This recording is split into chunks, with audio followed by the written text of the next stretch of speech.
하나님께서 오늘 우리에게 주시는 말씀 구약성서 신명기 1장 1절에서 5절 말씀입니다.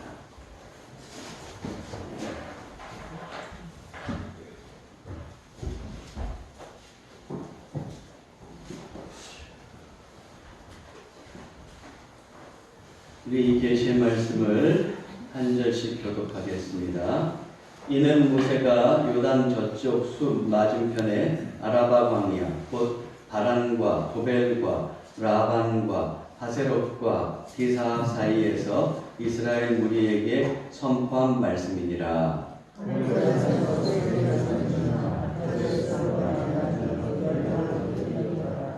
마흔째의 11째 달 그 달 첫째 날에 모세가 이스라엘 자손에게 여호와께서 그들을 위하여 자기에게 주신 명령을 다 알렸으니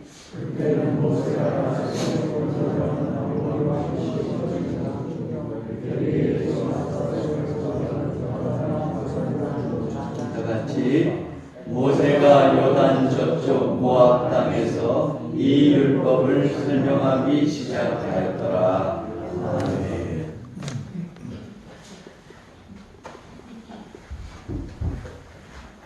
이제 우리 강종수 목사님 나오셔서 40년이 걸린 열 하룻길이라는 제목으로 말씀 전해주시겠습니다.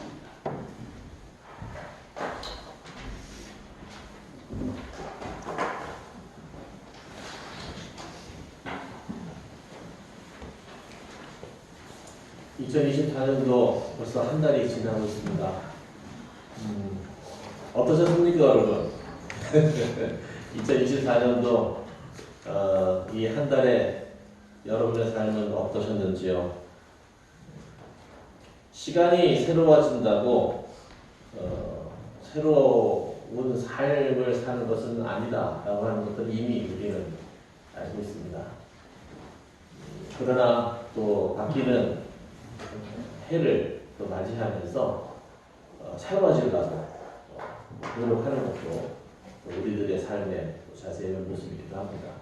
그래서 늘 새로운 계획들을 세워나가죠. 그러다가 제가 우리 원로 목사님께 굉장히 큰 은혜를 받았어요. 그것은 새롭게 시작하기 위해서는 새로운 계획을 세우고 새로운 목표를 잡는 것도 중요하지만 이 회개가 정말 되어야 되겠구나. 회개. 그 회개라고 하는 것은 결국은 청산을 의미하는 거거든요. 청산돼야 돼요. 청산돼야 될 게 청산되지 못하면 골만 터진다라고 하는 이야기죠. 새살을 묻을 수가 없습니다. 새로워질 수가 없어요. 그래서 새롭게 시작하고자 하는 모든 사람들에게 필요한 것은 새로운 목표, 새로운 계획을 잡는 것도 중요하지만 또 2023년도 한 해의 삶을 돌아보면서 내가 버려야 될 것이 무엇인지, 또 주님 앞에 또 자복하고 회개해야 될 것이 무엇인지를 분별해서 통회하는 심령으로 나가는 삶이 아닐까 싶습니다. 여러분, 오늘 제목이 참 의미심장하지 않습니까? 40년이 걸린 열 하룻길. 신명기의 말씀은 사실은 그렇게 큰 재미가 있진 않아요. 그래서 제가 성경을 통독하는 분들한테도 창세기 읽고 출애굽기 읽고 그 다음에 레위기는 건너뛰라 그래요. 그 레위기에서 시험에 많이 빠지거든요. 이게 무슨 내용인지. 그리고 민수기 읽고 그 다음에 신명기인데 신명기도 건너뛰라고 얘기해요. 이게 설교 말씀이거든요. 그리고 뭐예요? 여호수아를 읽으라고 그래요. 그러면 이제 스토리가 이어져요. 이게 성경의 스토리가. 그런데 그럼에도 불구하고 레위기나 이 신명기의 말씀은 너무나도 중요한 말씀입니다. 특히 이 신명기라고 하는 말씀이 얼마나 중요한지 성경은 사실은 그 첫 서두에 많은 정보들, 많은 비밀들을 많은 이야기들을 가지고 있어요. 자, 그래서 먼저 여러분과 함께 살펴보기 원하는 것은 오늘 우리가 함께 봉독한 이 신명기라고 하는 책이 도대체 무슨 책이냐라고 하는 것부터 한번 짚으면서 오늘 말씀의 은혜를 함께 나누고자 합니다. 이미 뭐 알고 계시는 분들도 계실 거예요. 신명기라고 하는 말씀은 그 말이 나바르라고 하는 그 말로부터 이제 비롯이 되는데 사실은 쉽게 얘기하면 말씀들이라고 하는 이야기입니다.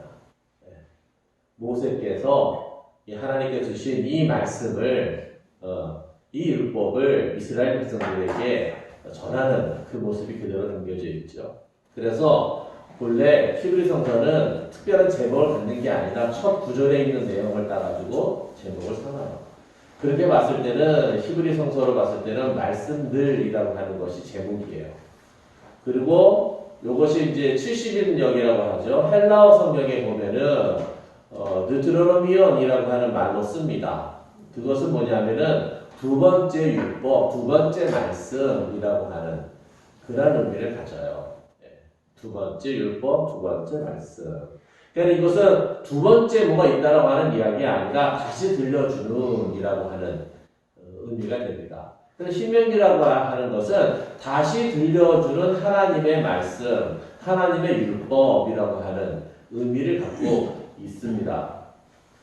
자, 지금 이 신명기의 말씀을 전하는 모세, 그리고 이 말씀을 듣는 이스라엘 백성은 어디에 와 있어요?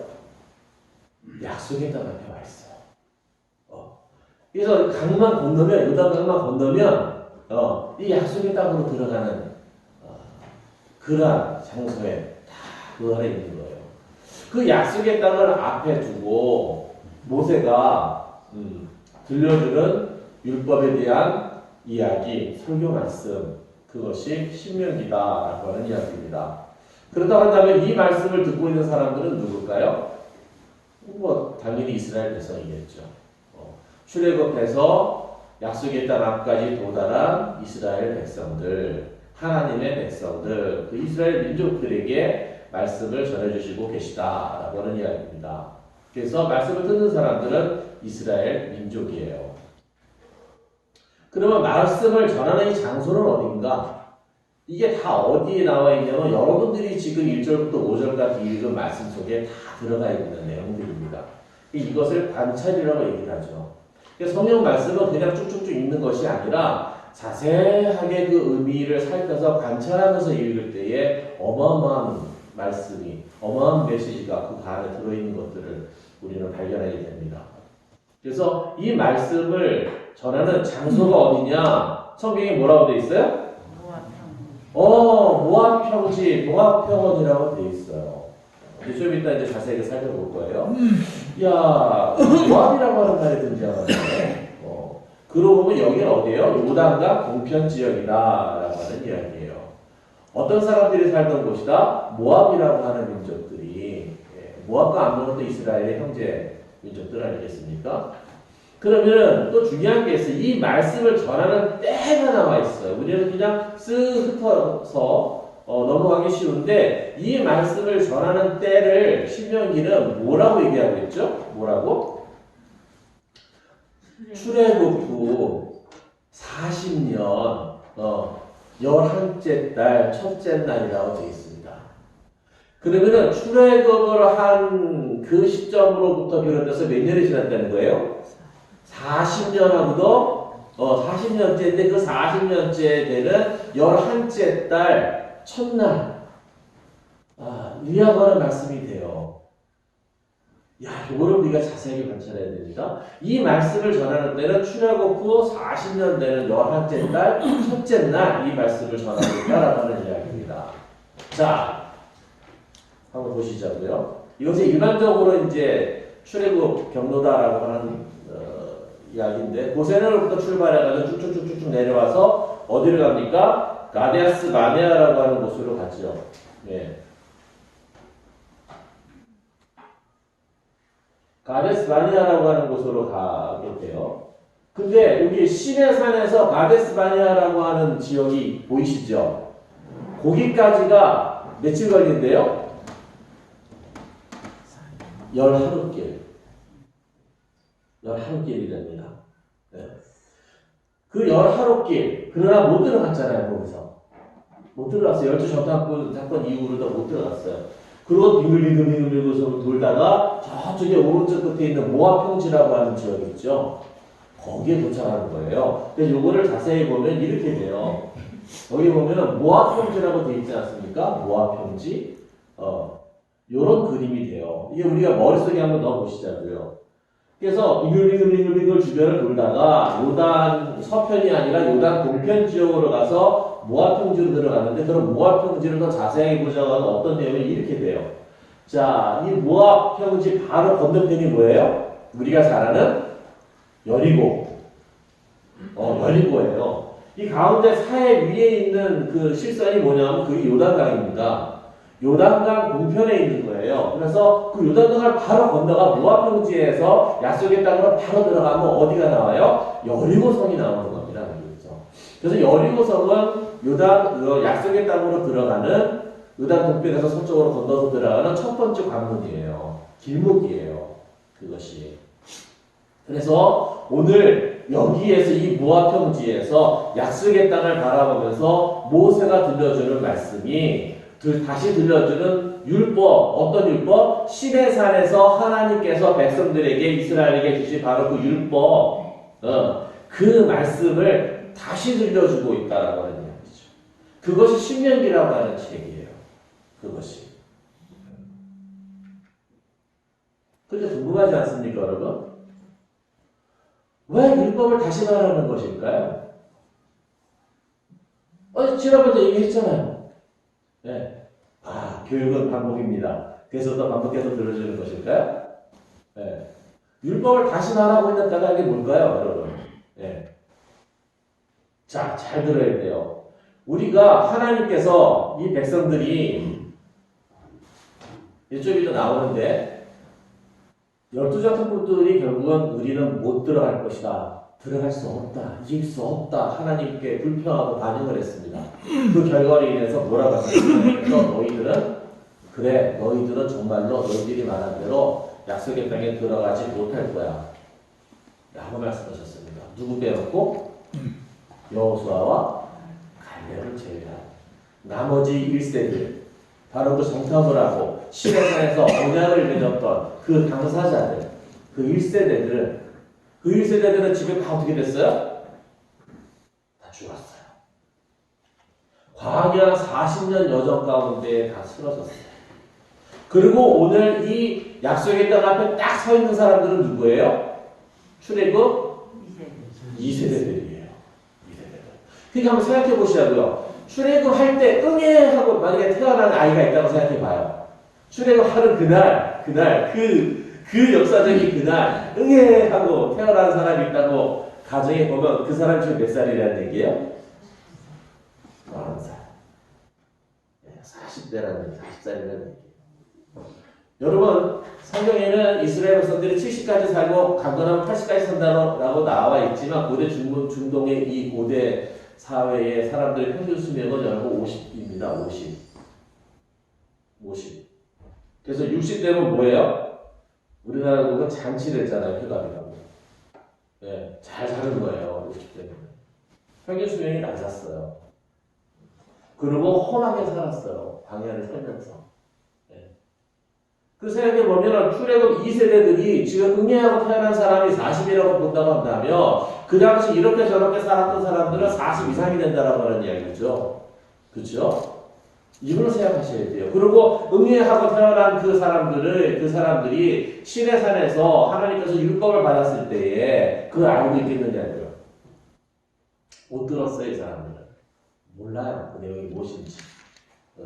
그 경험도 홍해가 갈라지는 경험도 없어요. 이 친구들은. 그 경험이 없는 사람들이에요.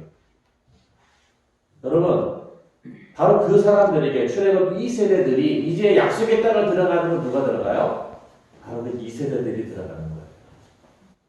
그러니까 모세로서는 그 2세대들에게 본래 하나님께서 시내산에서 어떤 언약을 하셨고 어떤 율법의 말씀을 주셨는지 다시 한번 세세하게 가르칠 필요가 있었다고 하는 이야기입니다.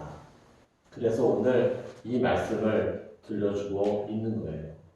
여러분 한번 생각해보세요. 이 2세들이 가지고 있는 경험은 뭘까요? 홍해 갈라지는 경험도 없어요.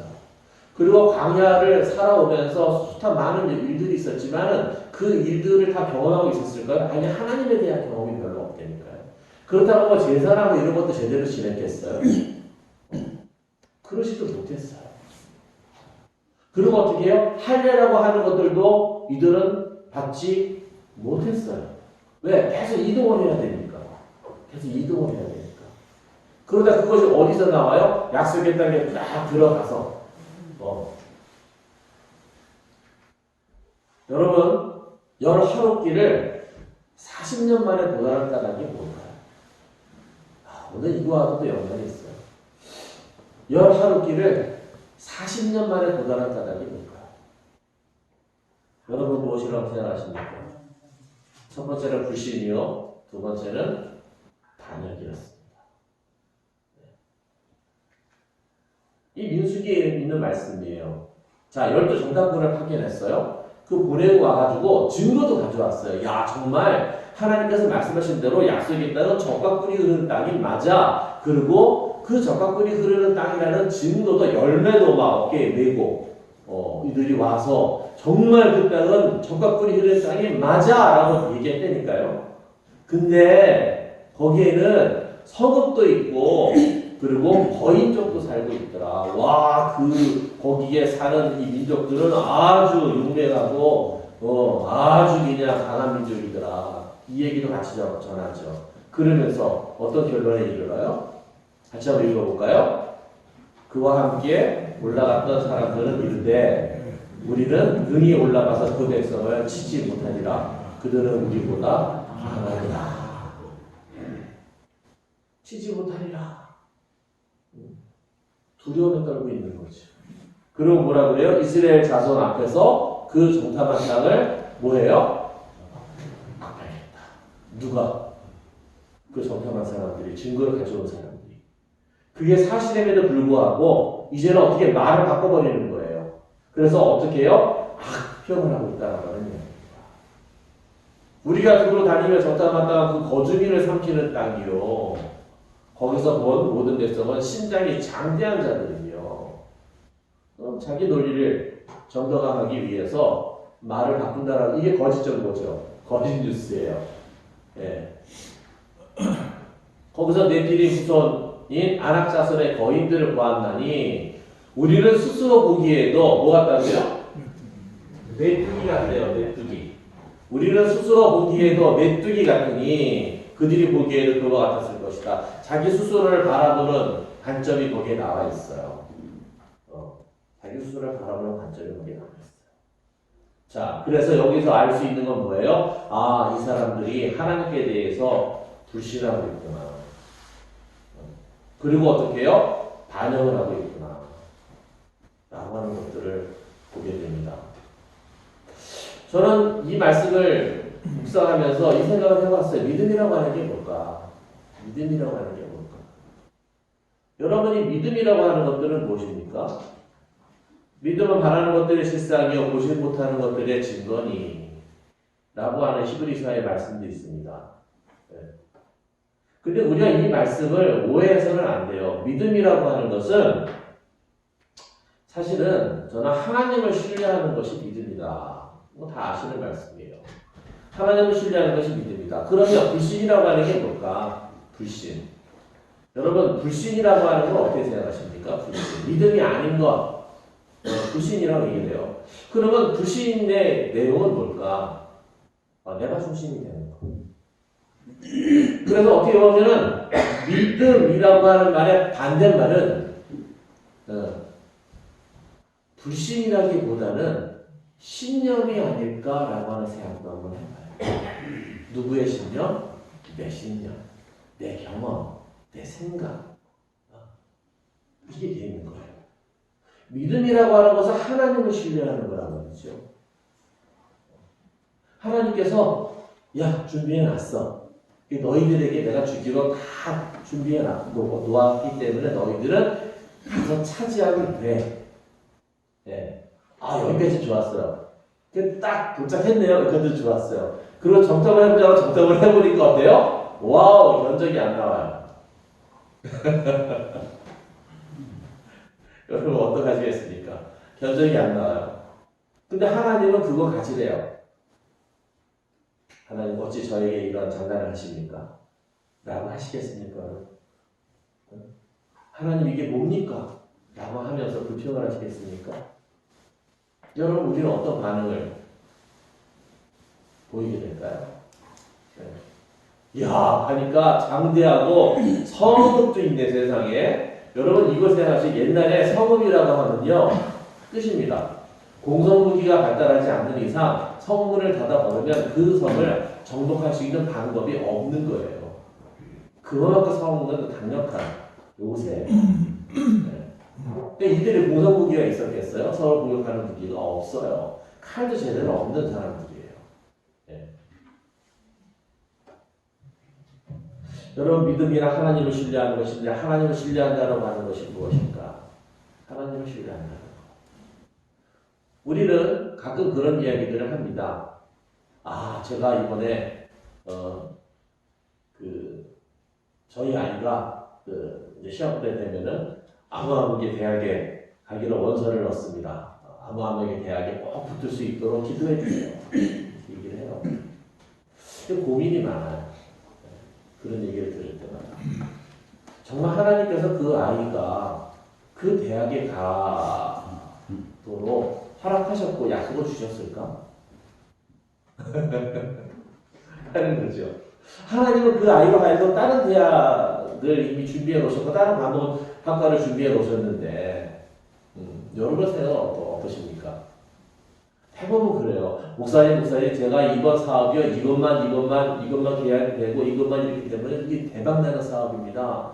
목사님 이 사업 대박날 수 있도록 이거 성사될 수 있도록 기도해 주세요. 그러면 우리는 어떠한 의문도 제기하지 않습니다. 그래요? 대박나요? 그럼 우리 같이 기도해야죠. 근데 대박나게 하는 그 사업을 하나님께서도 과연 허락하시고 이끄시고 인도하시고 나에게 주신 것일까? 여러분 어떻게 생각하십니까?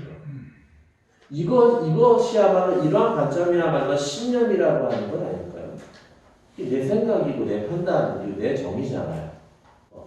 과연 하나님도 그걸 허락하신 것일까? 그래서 믿음의 핵심에는 뭐가 있는 거예요? 하나님께서 계시는 거예요.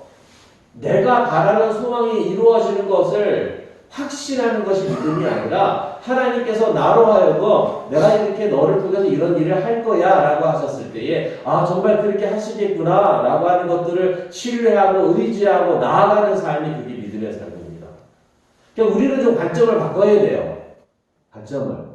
내가 다 결정해놓고 내가 다 계획해놓고 당신은 이것을 이것이 성사되도록 해주시면 돼요.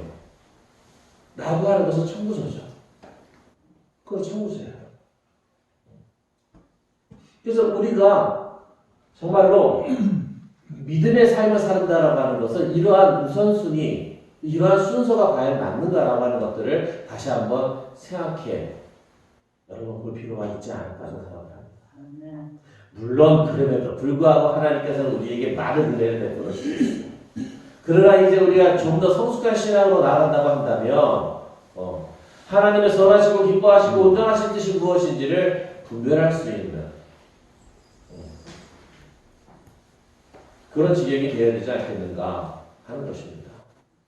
여러분 믿음이 없이 살게 되면 어떤 일이 일어나게 되죠? 오늘 여기 이 부분의 말씀에 있어요. 믿음이 없이 살게 되면은 열한옥 길을 40년을 걸려서 가게 된다라고 하는 이야기입니다. 이 믿음이 없는 삶의 결정판이에요. 여러분 열한옥 가는 길이에요. 열한옥이요. 근데 그 열한옥에 가는 길이 뭐가 됐어요? 40년이 걸려서 가게 되었다. 왜? 하나님을 거절했기 때문에. 하나님의 방법을, 하나님의 목적을 수용하지 않았기 때문에. 뭐 때문에? 두려움이죠. 그런 것들이 사실은 우리에게 오는 것이 저는 당연한 일이라고 생각합니다. 그래서 믿음에는 무엇이 필요해요? 결단이 필요하다. 라는 것이지요. 여러분, 그것도 참 이스라엘 백성도 이해가 안 가는 건 아니에요. 하나님이 준비하셨대요. 정말 정통해보니까 적극불이 흐르는 땅이 맞아요. 같네요. 세상에 거인족이 사네요. 성읍도 사네요. 우리는 전쟁 무기도 갖춰지지 않네요. 근데 가서 가지래요. 싸우래요. 여러분 일반적인 상식으로 봤을 때 이게 견적이 나옵니까 이게? 들어가가지고 과연 그렇게 싸울 수 있습니까? 근데 하나님 그렇게 하래요. 그 갈 사람이 과연 얼마나 될까 생각해 봅니다. 이게 왜 하나님은 왜 이렇게 우리로 하여금 이런 요구를 우리에게 하시는 것일까? 여러분 여기에서 믿음이 필요하더라고요. 여기에서 믿음이 필요하다. 그래서 정말로다가 하나님의 말씀에 순종해서 가니까 그게 어디에 있어요? 사사기에 드보라 사건에 있죠. 드보라. 오는 사람들이 전차 군단이 와요. 세상에. 여러분 기병대도 아니고 전차 군단이 온다고요. 전차 군단이. 예.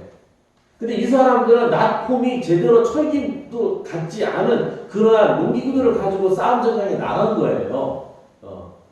드보라가 뭐라 그래? 하나님께서 하신다. 나아가자. 근데 어떤 일이 일어났습니까?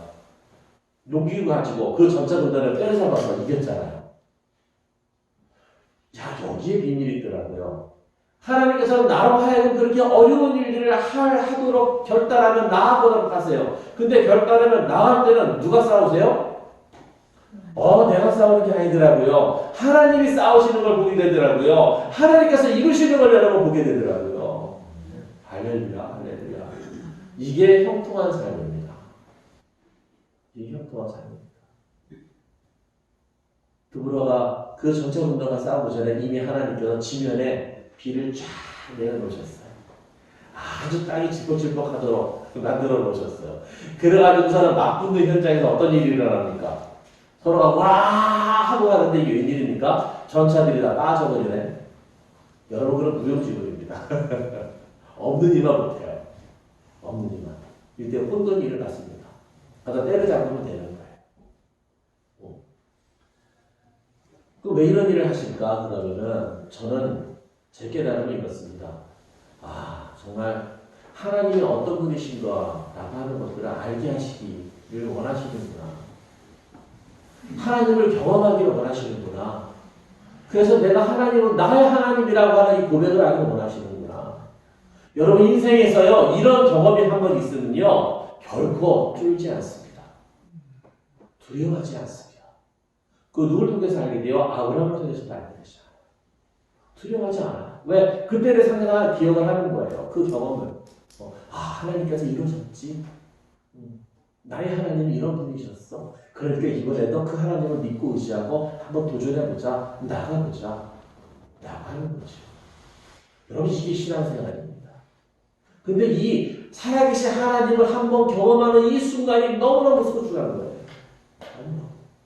30년, 40년, 50년 신앙생활을 하더라도 이 경험이 없으면 하나님을 제대로 알기가 솔직히 힘듭니다.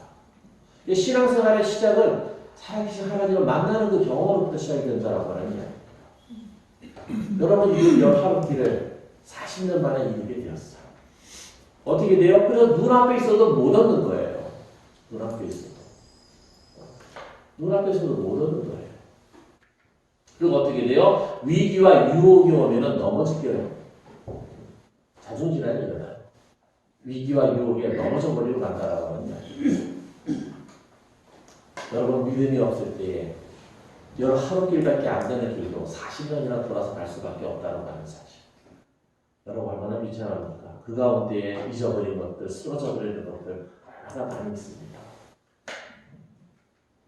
그러면 믿음으로 살아가는 삶이라고 하는 것은 뭐냐? 믿음으로 살아가는 삶이라고 하는 것은 첫 번째, 친밀한 사귐이 있는 삶이다라고 말씀드리고 싶어요. 친밀한 사귐이 있는 삶. 말이 통해야 일도 통하는 겁니다. 여러분.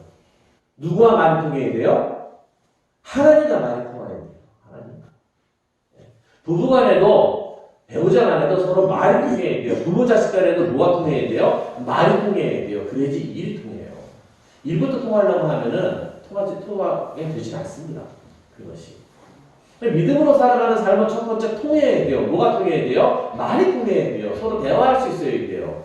누구와 대화할 수 있어야 돼요? 하나님과 대화할 수 있어야 돼요. 그래서 우리 담임 목사님이 그렇게 말씀을 묵상하는 것들을 감사기도 하는 것들을 강조하시는 이유가 거기에 있습니다. 통화를 하는 얘기죠. 하나님과 사귐을 하는 얘기죠. 그 속에서 들려주시는 말씀을 들으라는 얘기죠.